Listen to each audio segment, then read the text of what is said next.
Es-tu fatigué? Est-ce que ta relation avec Christ manque de feu? Alors écoute ce que Dieu m'a révélé récemment.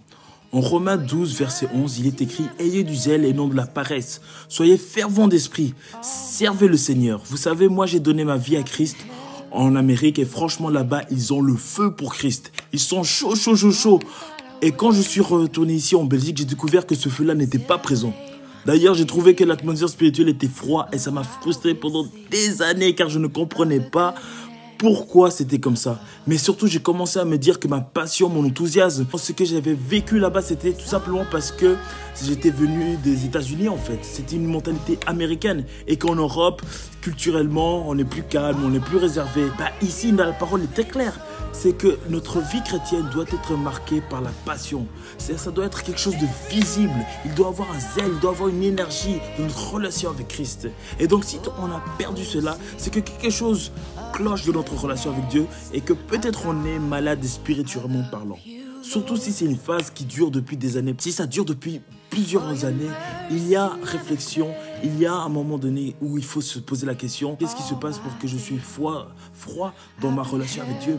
Et donc en Romains 12, verset 11, le verset utilise le mot grec zentos, dérivé de la racine zéo, qui signifie bouillir ou être chaud. L'idée derrière ce mot est celle d'une ébullition. Quand Paul utilise ce terme pour encourager les croyants à ne pas être paresseux, mais à être fervents en esprit, il les appelle à une passion brûlante, comme un liquide qui bout dans le service pour le Seigneur. Et donc, qu'est-ce qui nous fait bouillir à l'intérieur du croyant? Eh bien, le Saint-Esprit est souvent représenté dans la Bible comme un feu qui nous donne la passion et la joie à l'intérieur du croyant. Mais un feu doit être nourri, sinon elle s'éteint.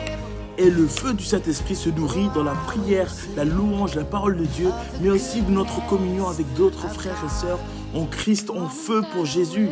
Laisse-moi prier pour toi aujourd'hui, pour que tu puisses trouver une communauté en feu pour Jésus et que ton ardeur, ton zèle spirituel puisse revenir. Seigneur, je prie, je te remercie pour mon frère et sœur qui regarde cette vidéo. Je prie que tu puisses le toucher maintenant dans le nom puissant de Jésus-Christ, afin que son feu, le feu du Saint-Esprit puisse être ranimé dans son cœur, mon frère et ma sœur. J'ordonne à l'esprit de paresse, de tiédeur, de partir maintenant dans le nom puissant de Jésus-Christ.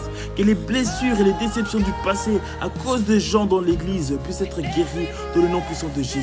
Je prie que mon frère et ma sœur puissent partir avec le cœur léger après cela, et que tu puisses les guider vers une communauté qui aime ta parole, qui t'aime et qui est remplie d'amour les uns envers les autres. Que l'esprit de vérité soit sur eux afin qu'ils puissent discerner les religieux des frères et sœurs sincères dans leur foi mais qui ne sont pas parfaits. Je prie cela dans le nom puissant de Jésus-Christ.